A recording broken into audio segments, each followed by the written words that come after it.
In today's story, we delve into a world where superheroes and villains exist. A hero should never kill anyone, not even the worst of villains. Our protagonist could never understand why his team of heroes lived by those words, but he tried his best to do the same. Until the villain who wiped out his squad killed his brother in prison. Our protagonist breaks his vow and enters Ruculus, with permission to kill as the prison's executioner. Now, he must fight his way through the villains to kill the worst of them all and avenge his brother. So, let's begin. Our story starts as we see smoke and disaster engulf the battlefield. We see an injured man breathing heavily. The scene zooms out, and we see the injured man pinning a white-haired man down while breathing heavily. The white-haired man starts laughing and says to the other man, "I knew it! You are different from those worthless fools," while glancing at his surroundings full of dead bodies. "Shut up!" the boy growls at the white-haired boy, glaring into his soul. "Kill me!" the white-haired boy mocks, continuing with a proud expression. "You are the only one fit to kill me anyway." "No!" the man growls at him in anger. "I won't be the one killing you," he continues, holding him by his collar. "I promised my team to put you on the chair so justice can be served." Then we hear the hero looking back to this time and saying to himself, "I still regret it to this day. I should have killed him back then." Then we see a news anchor reporting that day's incident. Seung-hwan Hwang, the notorious villain that made the whole world tremble in fear, has been sentenced to death. A superpower suppression device has been placed on Hwang, and he is currently imprisoned on the 5th basement floor of Ruculus prison for vicious villains. In other news, some of our heroes who fought alongside Gang Yu Seo against Hwang passed away. The joint funeral for the fallen heroes of equality will be held tonight. The government expresses its sincere gratitude for the selfless service of... And someone turns off the TV. Gang Yu. The man sitting on the bed slightly turns his head with no expression. The man who turned off the TV continues. "You are still recovering? You should be in bed, not watching TV." He is Gang Ho Seo, Ruculus prison inspector, and our hero's brother. He is a correction officer in Ruculus prison. In the next scene, Gang Yu, our hero, says to his brother, "You know what? I should have killed Hwang myself." Dark, murderous intent present in his eyes. But his brother tries to explain to him what he promised to his teammates. Gang Yu reminds him of the time when his team members said to him, "Heroes save people. It's not our job to kill people, so we must not kill anyone, even if they are terrible villains. Criminals are people, so they have the right to stand trial." But Gang Yu sarcastically replied to her, "That's nice, but what if we get killed?" But his team members asked him to promise them that he would not kill anyone, no matter what happens. He looks at his brother after telling him about the past. His brother replies calmly, "I agree with your team member. People should only be sentenced by the law." He continued by telling him that a correction officer like me has to carry out those sentences. He also shares with his brother that this is confidential information, but Hwang will be executed next week, and he will be there as well.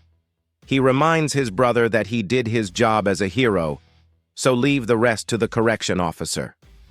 Gang Yu looks at his brother, shocked. "Come on, let's go and say farewell to your teammates," his brother says, holding out his hand to him.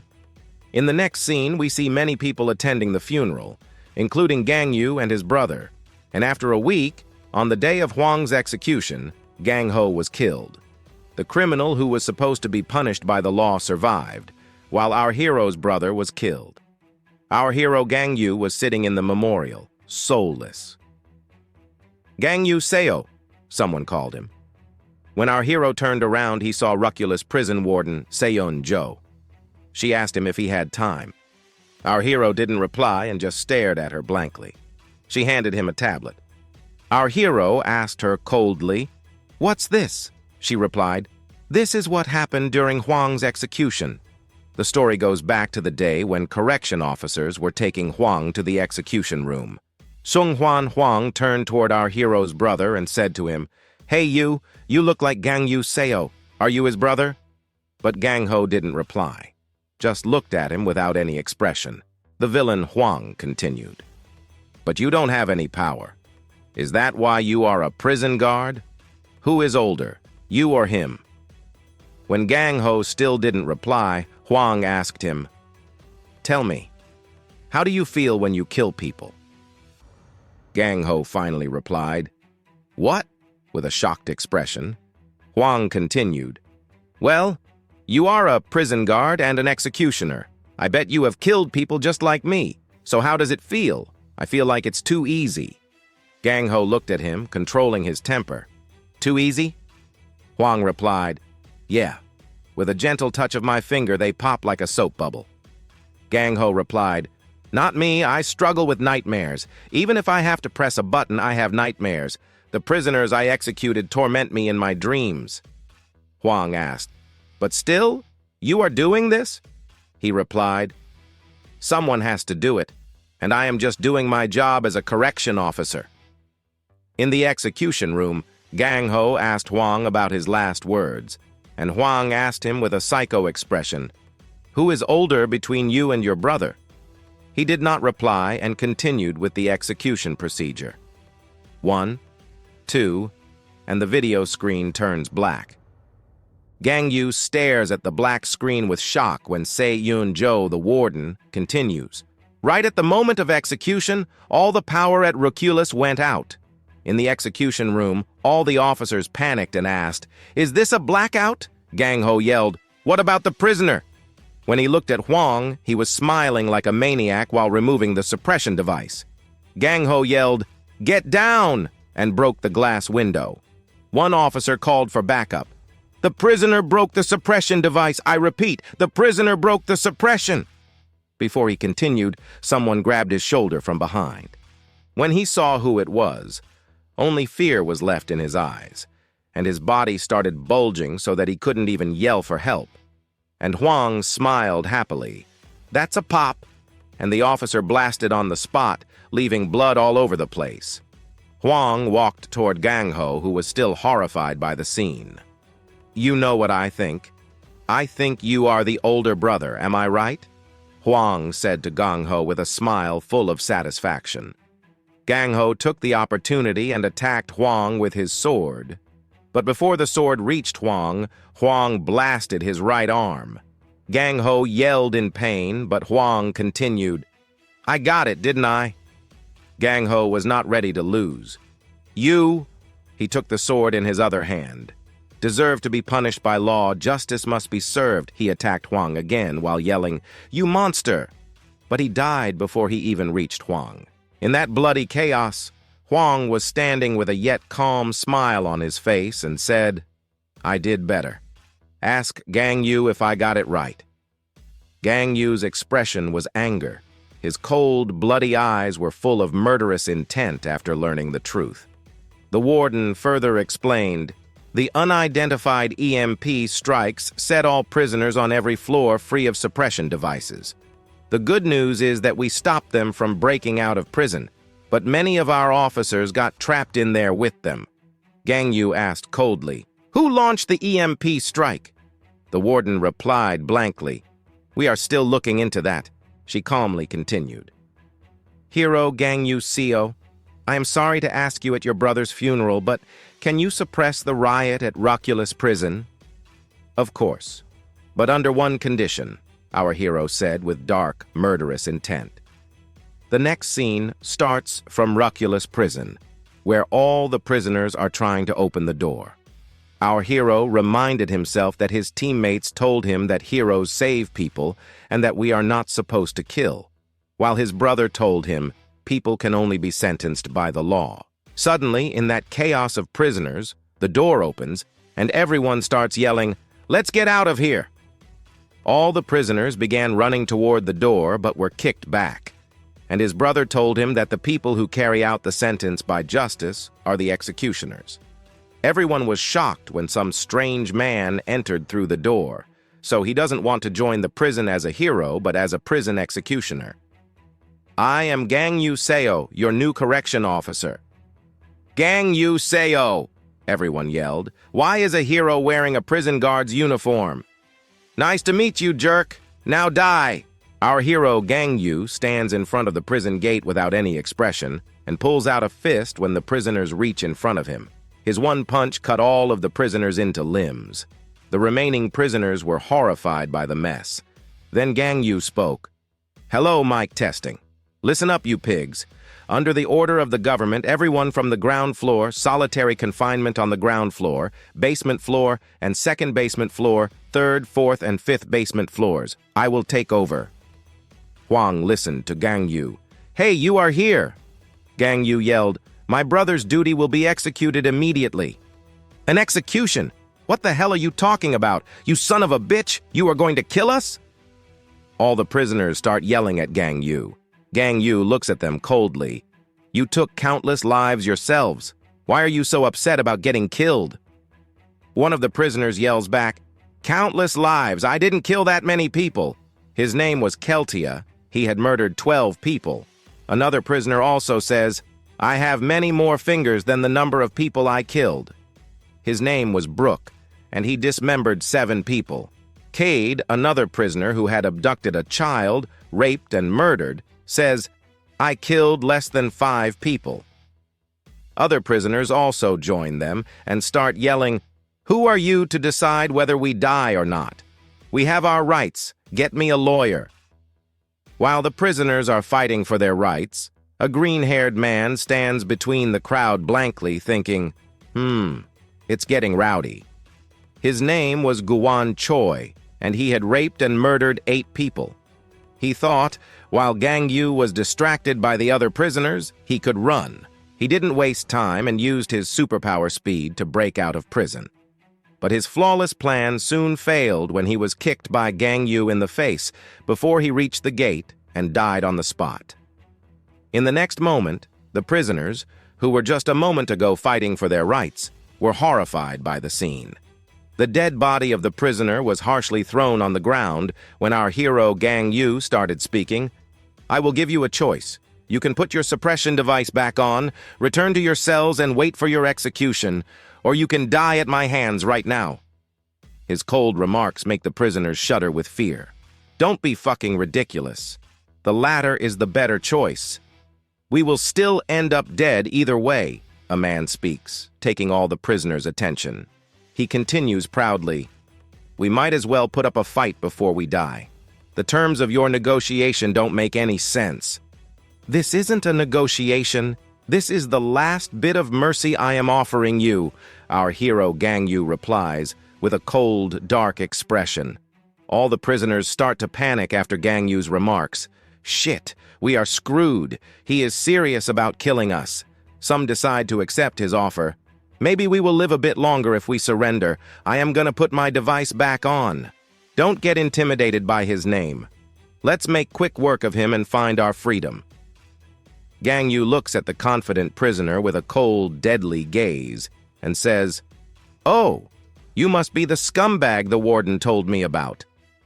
Our hero recalls what the warden had told him. The prisoners in Ruculus are grouped by their level. The ground floor holds over 300 serial killers who have murdered several people. The first floor holds over 100 criminals who put towns in danger. The second floor holds 30 criminals who put cities in danger. The third floor holds 10 criminals who made the entire nation vulnerable, while the fourth floor has 5 criminals who posed a threat to the entire continent, and the fifth floor holds Huang and 2 other criminals that put the entire world in danger. She told him, "I know that's a lot, but you will only have to face a number of them because..." They show the second-floor basement prisoners controlled by 2 little girls, and they were asking other prisoners to confess their sins. While on the 5th floor, a white-haired girl was sitting on a pile of dead bodies with a blank face when Huang approached her. "Wow, I didn't know someone else was down here." From their expressions, you can guess they are not friendly at all. Huang shows a psychopathic, sinister smile and remarks, "Now, I can kill sometime, until Gang Yu gets here." The warden told him things were different on the ground floor because all the prisoners were united under this man Hilason. He has a special superpower that enables him to empower targets around him. Gang Yu continues calmly yet coldly. You attacked a hospital with 30 criminals to kill civilians and a second-tier hero named Hayes for a total of 8. 10! Hallison cuts off Gang Yu mid-sentence and replies with a proud, sinister expression. It was 10 people, you see. That hero lady was pregnant with twins. Gang Yu stares at him deadly and says, "Hello, Warden? I might have to use some force. How sturdy is this prison?" The Warden assures him, giving him a guarantee. "You don't have to worry. It wouldn't break down no matter what you do." "Then I won't have to hold myself back," he replies with a cold, deadly voice and cuts the call. "You are bluffing. You barely did anything in equality. I bet you captured Huang by sacrificing your teammates and getting the final tap," Hallison remarks confidently with a huge, proud smile. "We will send you to where your teammates are," he says with a huge, sinister smirk and yells, "Strength." "Yes, yes, we feel an overwhelming power," all the prisoners yell, while their bodies start looking like beasts. Hallison yells, "Everyone get him!" And all the prisoners run toward our hero while their eyes are full of bloodthirst. When they were about to reach hero Gang Yu, a strong dark red force came out of his leg, which he used to kick those prisoners away. That force split every prisoner's body into 2 parts. The proud-faced Hallison is horrified. What the hell?" he yells when he sees dead bodies all around him. Our hero doesn't give them time and flawlessly pulls out his leg again, kicking the floor with a strong force. That dark red force spreads throughout the floor, hitting every remaining prisoner. Due to the strong impact of our hero's kick, the whole building starts to tremble, and every prisoner can feel the impact. Hallison yells, "Shit, what's going on?" He doesn't even have time to save himself when our hero collects all the force in his fist and says, "Mode!" Hallison yells, "Stop him!" But it is too late for them. Our hero says, "One!" and punches them. Our hero splits all the remaining prisoners' bodies into 2 pieces. Hallison, who was standing proudly a while ago, is shocked. No, this can't be. That powerful move only leaves chaos on the ground floor. All the prisoners on the ground floor have been executed. "I'm heading over to the solitary confinement cell," our hero remarks and moves forward, leaving chaos behind. "How many did I kill? Dozens. Hundreds," Gang Yu thought as he entered solitary confinement while leaving a pile of dead bodies behind. "Make your choice. Either put the suppression device back on or die right now," Gang Yu said with his cold yet murderous gaze. The prisoners looked at him with angry yet fearful gazes. "Screw you!" one of the prisoners yelled and attacked Gang Yu without even thinking. So in the end, before he reached him, his head was blasted off by our hero's flawless kick. "I will do it. I will put the device on," the other prisoner said, acting scared after his partner's dead body flew away. Gang Yu replied with no expression, "Come and take it." "Yes, of course, please give it to me." Gang Yu, our hero, just looked at him blankly while the prisoner suddenly started smiling evilly. "Screw that," he said, and got ready to use a mana blast on our hero. A huge mana blast was thrown at Gang Yu, and the prisoner laughed evilly and said, "What kind of moron would put it back on?" But the next moment he was shocked. "Huh?" Gang Yu was standing in front of the prisoner without a scratch. Our hero recalls when Tomai, a member of the Equality, supposedly said, "I pity those who don't have a physical type of superpower. They can only fire at the target from a distance, so they will never know how ecstatic it feels to crush a person with your bare hands." Gang Yu recalled her words and thought, "Is this supposed to feel ecstatic?" He punched the prisoner with full force and thought, "It just feels like crushing an egg with your fists." Gang Yu walked toward the solitary confinement cell and opened the door. When he opened the door, he saw a man sitting in front of him. "I was wondering what the commotion was about. So it was you." The man sarcastically spoke. Gang Yu stood at the door with murderous dark intent but didn't move and just stared at him. "How long has it been? 3 years. Long time no see." He is Chuck Fielder. Offense, cannibalism, and desecration of corpses. "Remember me? So you found yourself a new job, but you don't look too well." Gang Yu ignored his remarks and coldly asked, "Choose, put your suppression device back on, or die." Chuck Fielder ignored his words and started taking off the mask that was covering his mouth. "I knew we'd see each other again one day, in the early days of that equality team of yours." Gang Yu ignored his mocking words and said, "If you don't answer my question, I will assume you choose to die now." But he continued, "Do you know why I killed people?" Gang Yu didn't give him a chance to continue and cut off his head. "I don't care. I did it so they will remember me." The head that should have been on the ground was again attached to Chuck Fielder's neck. Gang Yu turned toward him with no expression. "When I kill someone, I become the most memorable person in their lives. I can use my power to engrave the memory of me in their eyes, so they will never forget me, not even in death." Chuck Fielder explained like a lunatic and laughed evilly while using his power hallucination on Gang Yu. But Gang Yu gazed at him with a cold yet blank expression as Chuck Fielder continued proudly, "As proof of that, I remember everyone I have killed. Shall I name them one by one? This girl was—" Before he could talk more, our hero Gang Yu cut his arm. "Not bad. So that's why you are in solitary confinement? I was aiming for that talkative mouth of yours," Gang Yu, our hero, said, and started walking toward him while holding a sword. "But I guess your superpower didn't give you time to dodge it." He stared at Chuck Fielder with cold, murderous intent. Chuck Fielder was afraid of him. Sweat started dropping from his forehead, but he laughed and said, "Let me ask you something before I die. Do you remember the people you have killed on your way here?" Gang Yu replied with a cold expression. "No, you scumbags are not worth remembering at all." Just as the words fell from his mouth, and for the first time, there was some emotion present in our hero's eyes after looking at the hallucination of his dead teammates telling him to stop while calling his name, Chuck Fielder remarked when he saw Gang Yu's reaction. "But you will remember this."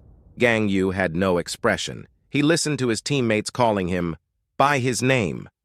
But our hero walked forward while cutting through those hallucinations and asked Chuck Fielder with murderous intent, "Are those all the tricks up your sleeve?"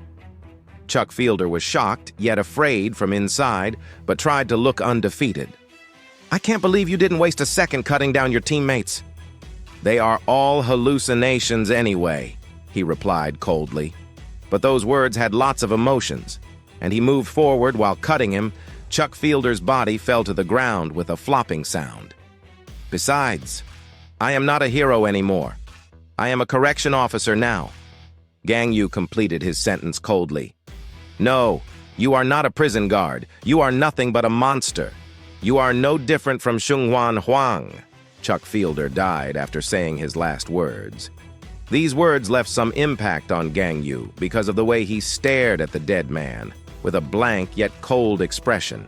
"Oh, come on," Huang whined. "You won't even fight back," he whined in front of a dead prisoner. "How long is it going to take Gang Yu to get here? Or maybe I should head up instead," Huang said, while sitting against the wall and the dead body of a prisoner lying in front of him. One man and two women are standing outside the prison. "When do you want us to intervene, Miss Sinka?" the bulky man asked the girl. "He showed up," one of the women replied. "What?" asked the bulky man. "That man," the woman replied while admiring Gang Yu on the surveillance video.